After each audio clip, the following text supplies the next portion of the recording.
Bonjour, vous cherchez un T-Roc d'occasion, et bien vous êtes au bon endroit. Alors c'est vrai qu'avec son look sympa, son coffre logeable et son agrément de conduite soigné, le SUV allemand a de quoi plaire, d'autant que ses mécaniques en essence comme en diesel sont plutôt du genre tonique. Mais attention, le T-Roc de première génération n'a pas été épargné par les soucis de jeunesse. Donc on va tout vous dire dans cette vidéo pour acheter un T-Roc d'occasion sans souci. C'est à la fin de l'année 2017 que Volkswagen lance le T-Roc sur le marché. Alors à l'époque, beaucoup le voient comme une Golf à la sauce crossover. Long de 4,24 m, le T-Roc fait déjà partie d'entrée des modèles grande taille de sa catégorie. Et puis surtout, il a vraiment un look sympa. Alors ça commence notamment parmi les signatures de ce T-Roc. Ce sont les feux de jour qui sont positionnés en bas du bouclier. C'est un des signes distinctifs du T-Roc. On continue sur le profil avec une des autres signatures, c'est ce jonc façon alu qui court sur toute la longueur du toit, la lunette arrière inclinée, l'épée montante custode et puis les ailes assez élargies. Tous ces éléments lui donnent un côté dynamique et élégant. Alors le T-Roc a été restylé en novembre 2021, ça n'a pas fondamentalement changé son look puisque les plus grosses modifications se sont concentrées sur l'avant avec l'arrivée d'une nouvelle calandre et des feux de jour redessinés.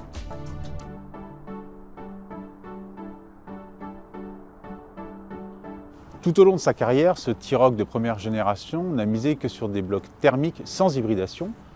Alors en essence, la gamme commence avec un 3 cylindres 1 litre TSI qui a été décliné en 110, 115 et 116 chevaux.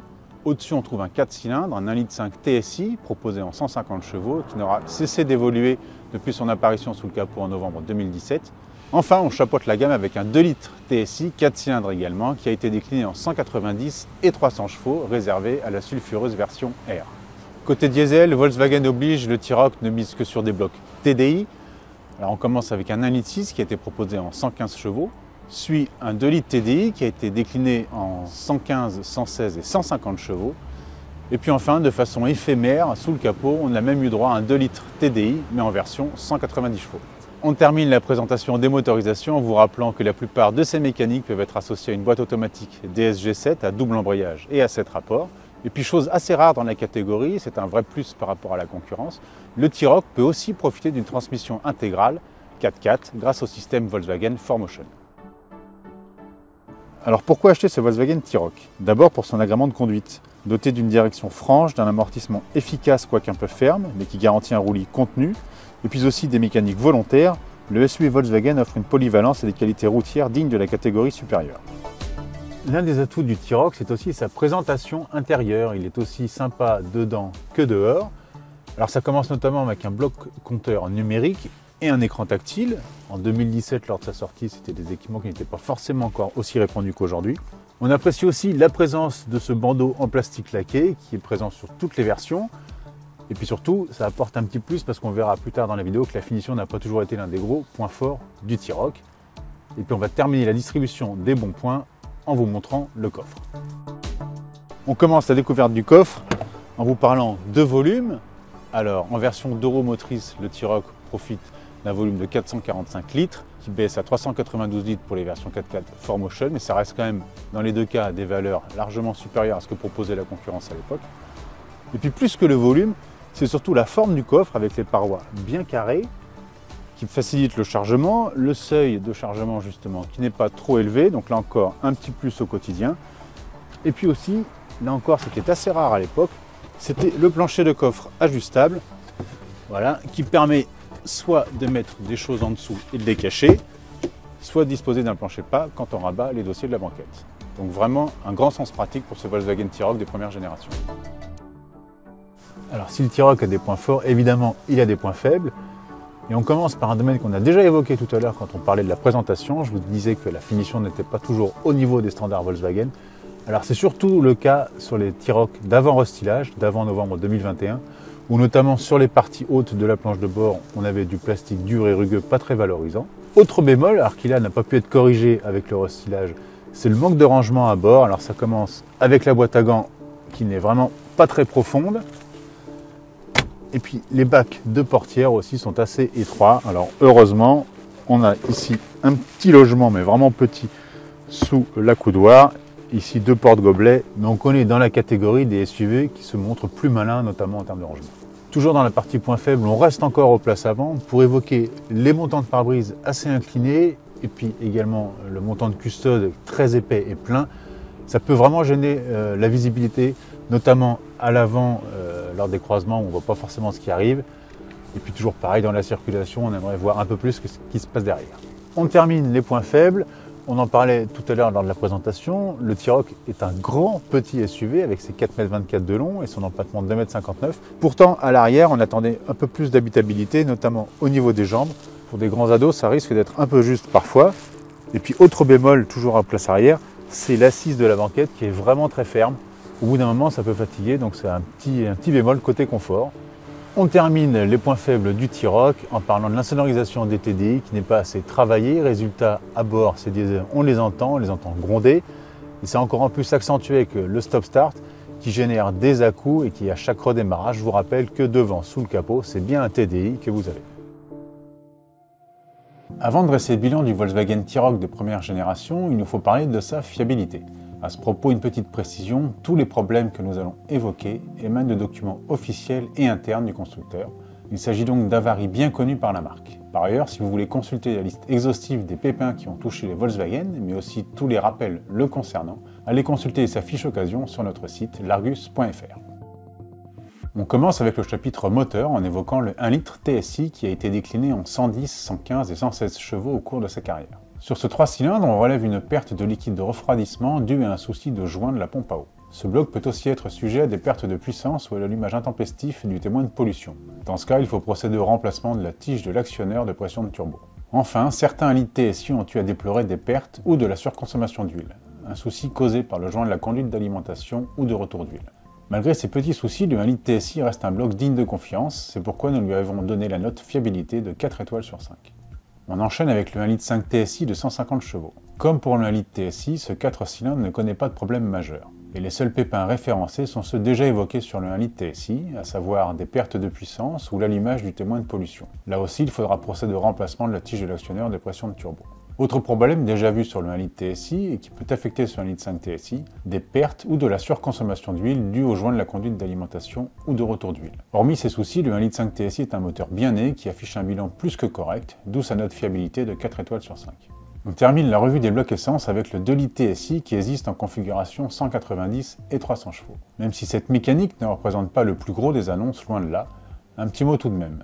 Ce 2 litres TSI a pu connaître une fuite de liquide de refroidissement, le coupable, le radiateur ou le boîtier de régulateur de liquide de refroidissement, voire la pompe à eau. En version 190 chevaux comme en variante 300 chevaux, ce 2 litres TSI est épargné par les problèmes, hormis ce risque de fuite de liquide de refroidissement. C'est pourquoi il reçoit la note fiabilité de 4 étoiles sur 5. On reste au rayon mécanique, mais on passe au diesel avec tout d'abord le 1 litre 6 TDI. Pas de grosse panne à déplorer sur ce 4 cylindres, hormis un risque de surchauffe moteur sur les modèles produits jusqu'au 6 décembre 2019. En cause la pompe à eau qu'il faudra remplacer. C'est le principal défaut qui peut toucher ce 1 litre 6 TDI qui se voit attribuer une note fiabilité de 4 étoiles sur 5. On termine la partie mécanique avec le 2 litres TDI qui, selon les versions, affiche de 115 à 190 chevaux. On commence avec un risque de surchauffe moteur sur les modèles produits jusqu'au 6 décembre 2019. Comme pour le 1 litre 6 TDI qui a connu le même souci, il faut alors remplacer la pompe à eau. Autre pépin, la présence d'une forte odeur de carburant, en cause le tuyau de retour du carburant des injecteurs. Enfin, sur certains 2 litres TDI, on a relevé une impossibilité de démarrer. Un problème dû au calculateur de pompe à carburant qu'il faut alors remplacer. Comme l'ensemble des mécaniques proposées sur le T-Roc, le 2 litres TDI affiche un bilan satisfaisant, ce qui lui vaut une note fiabilité de 4 étoiles sur 5. On quitte la partie mécanique pure pour évoquer le chapitre transmission. Et là, c'est la boîte automatique DSG7 qui concentre la plupart des problèmes. On commence avec divers dysfonctionnements comme l'absence de propulsion, un passage en mode dégradé ou encore de violents à-coups. En cause, l'accumulateur de pression de la mécatronique. Toujours sur la DSG7, évoquons des possibles craquements au passage de la 4e à la 3e. Il s'agit d'un souci avec la fourchette de première 3e et le synchroniseur de 3e. On termine avec la DSG7 qui génère des couinements durant 2-3 secondes au démarrage et au passage des rapports. Dans ce cas, il faudra procéder au remplacement de l'embrayage multidisque. On passe à l'habitacle avec quelques soucis qu'a pu connaître le T-Roc, majoritairement en début de carrière. On commence avec l'affichage du message défaut sur le combiné d'instrumentation. Dans ce cas, il faut se rendre à l'atelier afin de procéder au remplacement du combiné. On poursuit avec le système de navigation GPS qui affiche une localisation incorrecte. En cause, le câble, l'antenne GPS, voire le calculateur qu'il faut remplacer. On note aussi des soucis de climatisation qui ne fait pas assez de froid. Dans ce cas, c'est la vanne de régulation ou le compresseur qui sont à changer. Certains T-Roc ont aussi eu à déplorer un système de ventilation hors fonction. Et là, c'est le calculateur de soufflant d'air frais qui est à changer. On termine ce chapitre fiabilité avec une mauvaise étanchéité des feux arrière sur les modèles produits jusqu'au 4 octobre 2018. Dans ce cas, il faut procéder au remplacement du bloc complet. On reste sur l'éclairage avec le possible dysfonctionnement des feux de jour. Ici, la fautive, c'est la plaque de refroidissement des fameux feux de jour. Et on termine avec des entrées d'eau possibles par le toit coulissant panoramique sur certains T-Roc. Alors sur les modèles produits jusqu'au 9 septembre 2019, il faudra procéder au remplacement du joint extérieur du toit. Et sur ceux fabriqués jusqu'au 6 février 2020, ce sont des flexibles d'évacuation d'eau qu'il faudra changer. Encore une fois, cette liste de défauts n'est pas exhaustive. Pour retrouver la liste complète des pannes et autres pépins qui ont touché ce T-Roc, n'hésitez pas à consulter la fiche d'occasion complète du Volkswagen sur notre site largus.fr. Vous y trouverez également tous les rappels qui concernent le SUV allemand.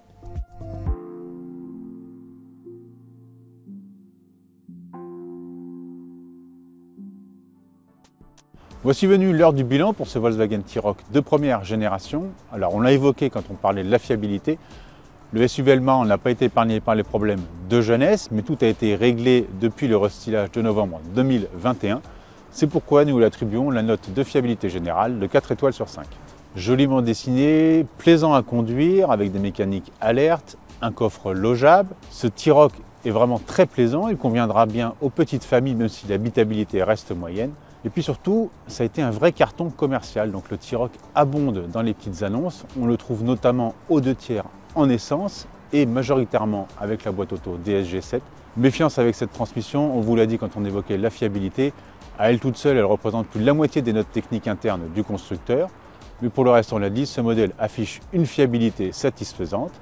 Alors côté choix de l'Argus, pour la partie essence, on recommande le 1,5 litre TSI 250 chevaux. Il est suffisamment véloce, puissant et pas trop gourmand pour offrir une polyvalence réelle au Volkswagen T-Roc et des prestations dignes de la catégorie supérieure. Côté diesel, l'Argus vous recommande le 2 litres TDI 250 chevaux. Alors comme le 1,5 litre TSI de même puissance, c'est un bloc fiable qui permet de profiter au mieux des qualités dynamiques du T-Roc et d'afficher une réelle polyvalence à ce petit SUV. Parmi la multitude de crossovers urbains, le T-Roc ne manque pas de concurrents. Du coup, si les Volkswagen ne vous emballent pas plus que cela, il est très facile d'aller voir ailleurs. Parmi les nombreux rivaux, on citera d'abord le Renault Captur de 2e génération, qui a été lancé fin 2019. On pense aussi au Ford Puma, qui, comme le T-Roc, est doté d'un très bon châssis. Côté modèle de caractère, il y a également le Toyota CHR. Le japonais peut compter sur son design sportif et ses mécaniques hybrides pour séduire. Plus placide que le Toyota, mais plus confortable que le Volkswagen, on pense aussi au Fiat 500X parmi les prétendants. Enfin, il est aussi possible de se laisser tenter par le Nissan Juke de 2e génération qui, comme le VW, affiche une forte personnalité. Alors nous aurions pu ajouter bien d'autres concurrents dans cette liste, notamment le Peugeot 2008 de 2e génération. Malheureusement pour lui, sa fiabilité problématique a de quoi refroidir les envies d'achat. Voilà, vous savez tout sur ce Volkswagen T-Roc de première génération pour faire un achat malin en occasion. Alors vous savez tout, ou presque. Si vous voulez vraiment être incollable, je vous invite à vous rendre sur le site de largus.fr pour consulter la fiche détaillée du SUV allemand. Vous y retrouverez la totalité des problèmes mécaniques qui ont entaché sa carrière, mais aussi tous les rappels organisés par le constructeur pour y remédier. Par ailleurs, je vous invite à rester connecté sur largus.fr, sur notre chaîne YouTube, mais aussi sur tous nos réseaux sociaux pour suivre l'actualité automobile en neuf comme en occasion. Et enfin, si vous voulez nous faire part de votre expérience avec le T-Roc ou avec d'autres modèles, n'hésitez pas à nous écrire sur l'adresse qui s'inscrit en bas de votre écran. Je vous remercie encore une fois de nous avoir suivis et à bientôt sur l'Argus.